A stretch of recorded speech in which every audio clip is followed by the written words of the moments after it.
Was a girl running in our group. She had a high-speed motor in a 40 Ford Coupe. She had a racing cam and a supercharged. Look at Buddy, hot rod and large. She's a hot rod. She's a hot rod. Chuck brought up at the break, and we got to talk about this. Our condolences go out to Jay Leno. He was severely hurt. Jay Leno was a big car guy. Matter of fact, I've tried to get him on the show a couple times when he was out here in Gary at the casinos, entertaining, but I just never could make the connection.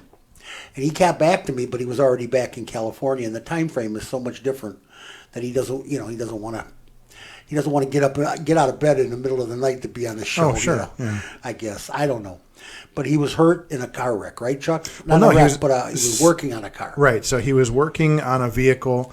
At his garage, which we've all seen on it's a huge all over garage, the place. full of beautiful cars. Yeah.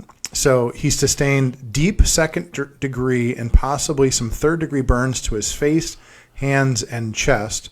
And so he's been undergoing all sorts of surgical procedures and all that sort of thing.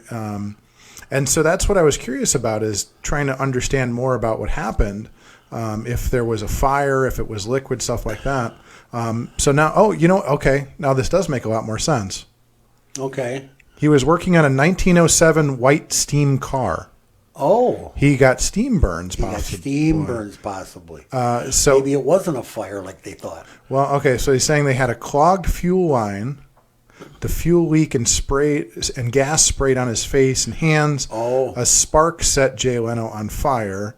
Luckily, a friend who was present smothered the flames. Oh my God. So is a steam car, does it actually, a 1907 steam car, does it have like it must have been fuel. I mean, it must have been steam. Well, I'm wondering if it was, I don't know if it has like the fuel for it is steam. Well, that's what I'm saying, but what's generating the heat for that? Is there actually like a fire, like a steam engine would have a fire? It's almost like a locomotive. Right, that's what I'm saying. It's got a boiler. So he got basically either steam or some sort of fuel burns. He got boiled. Yeah.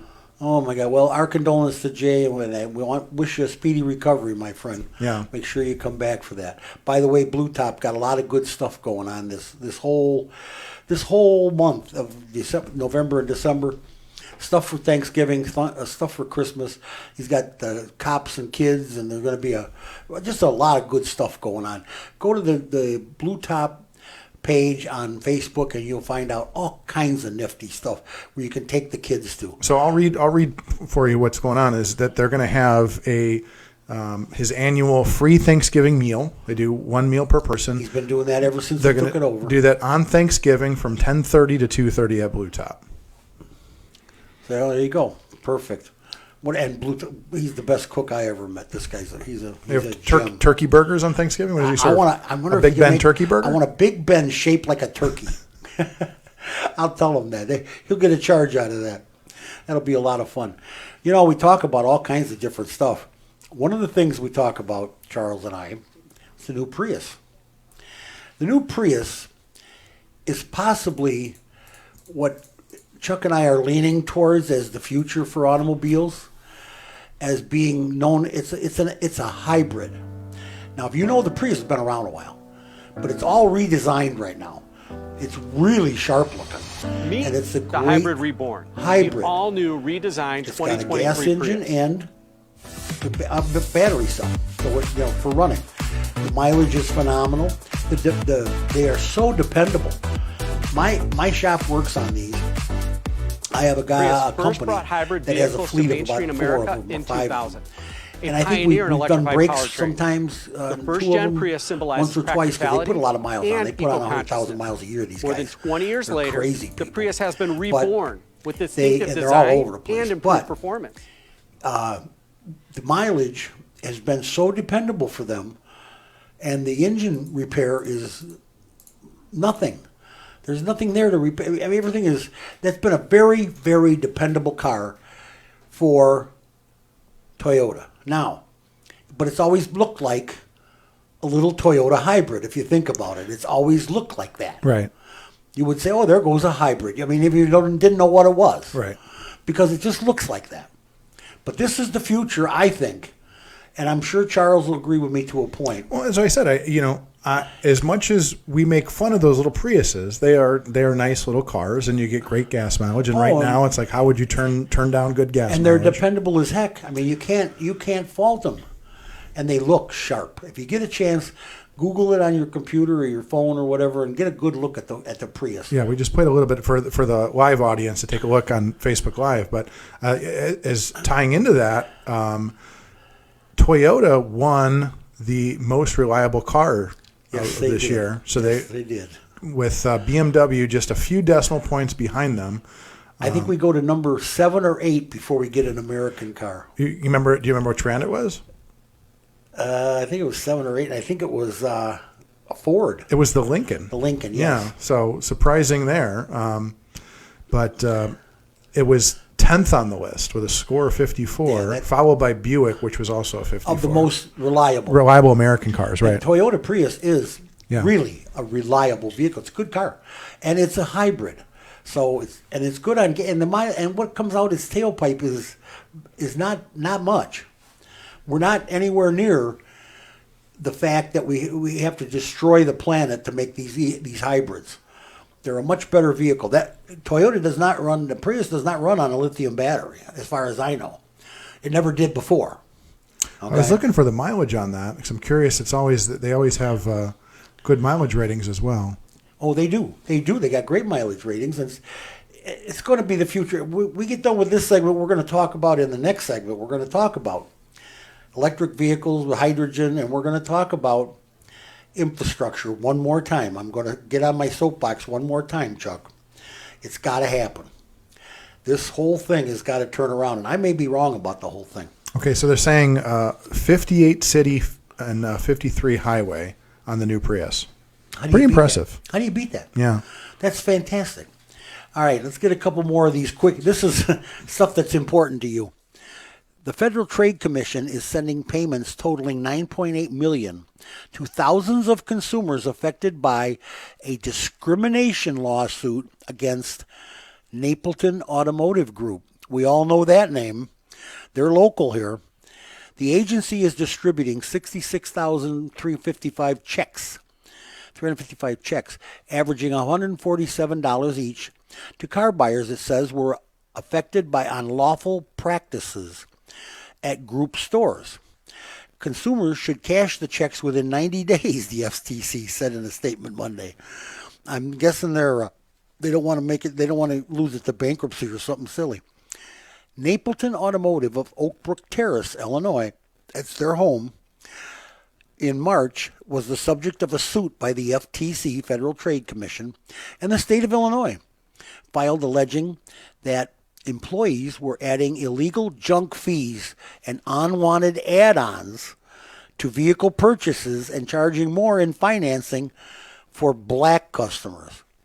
Oh, come on. In this day and age, the joint complaint cited 8 Napleton dealerships in Illinois, Florida, Pennsylvania, and Missouri, and the general manager of 2 Illinois dealerships accused of adding junk fees and other products illegally, such as paint protection and contracts that were as long as 60 pages. So just sign it. It's a 60-page contract. If you wanted to read everything on that contract, you couldn't possibly. It'd take you 2 days to buy a car. Come on. Well, now Pennsylvania. Carvana is in trouble in Pennsylvania now. Things don't look good for Carvana. Pennsylvania regulators have suspended 2 Carvana company locations in the Commonwealth from performing motor vehicle titling and registration actions. Here we go again. They just don't do it right. The online used vehicle retailers' locations in Pennsylvania and in Philadelphia and Bridgeville, a Pittsburgh suburb, has been placed on the Pennsylvania Department of Transportation's listing of suspended issuing agents. meaning the Carvana outlets are temporarily blocked from handling the titling and registration matters, though they can continue to sell vehicles. The department called Carvana for administrative contract violations, according to a spokesman for the regulatory agency. So Carvana had a call the other day. CEO Ernie Garcia said, he said the used market was in a good spot a year ago. People seem focused on Carvana's positives. Market conditions have worsened, and people are looking at the negatives about Carvana. He said, we're not a perfect company. No, guess not. You could buy a car there, but you can't get a title.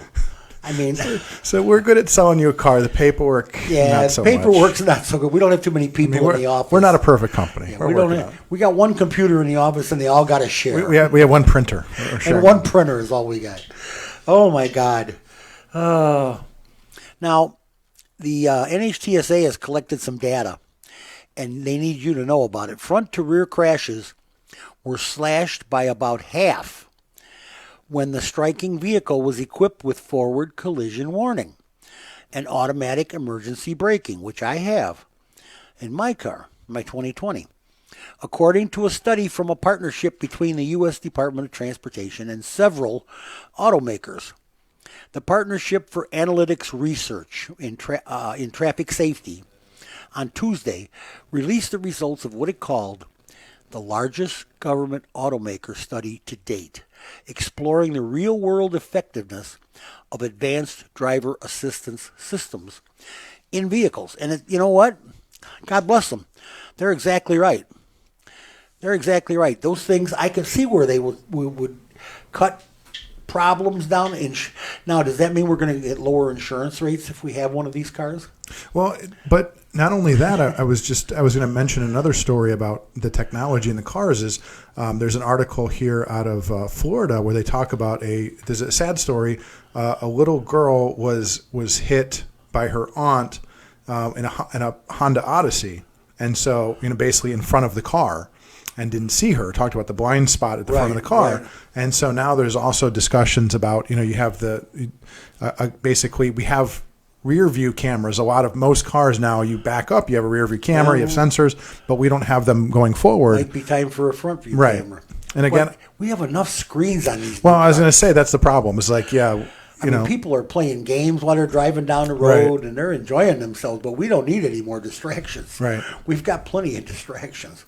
But as far as parking and maneuvering around the neighborhood, a front camera would be nice. Well, I think that's the whole thing, is that you have to. The other thing I would say, though, is generationally, my generation is more used to like screens and video. Yes, sure. I definitely agree. As things change, I think more people get. But the other thing that's interesting, though, and I don't know if this has ever happened to you, I get so used to having, like on my Ford, I have the camera and it also beeps. So I'm relying on it. It's kind of like that guy shouting at you, okay, 2 more feet. Yeah. And then you get in somebody else's car and you forget, oh, wait, I don't have that. So I'm backing up until I start hearing the beep. And I'm like, mine starts beeping and it gets louder and louder. When I get to it, the screen turns red and it beep. But you get into a habit of that. You kind of use that to park it, and you get in somebody else's car and you're expecting that, and all of a sudden it's not there. So now you got to wait for the glass to hear glass crunch. You just back up till you hear the crunch. Till you hear the crunch. But I'm saying that's the whole thing about the technology, is once we go in that direction, like even your lane assist and things like that, you get used to having that technology.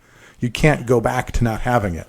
So it's kind of like one of those things, we need to get it right, because you can't be that's the thing. Think about just even like rental cars. One day you're in a car that has lane assist, one day it doesn't. You're in a full autonomous car. No, you're not. I understand. There is no full autonomous car. Okay. You got to quit using that, okay. Elon. Come on, Elon. There's no full autonomous car. There's no level 5 out there. Okay. Well, what was it? Level 3? Level 2. Level 2? Yeah. Okay. 3 is their testing right now. If you tweet Elon nice enough, he'll unlock level 3 for you. Yeah, I bet that's how it is too. We just over the air, we'll just make. You get a blue check mark and you get level 3 autonomy in a Tesla. So all you're going to hit is like a fire truck or something. Oh my God.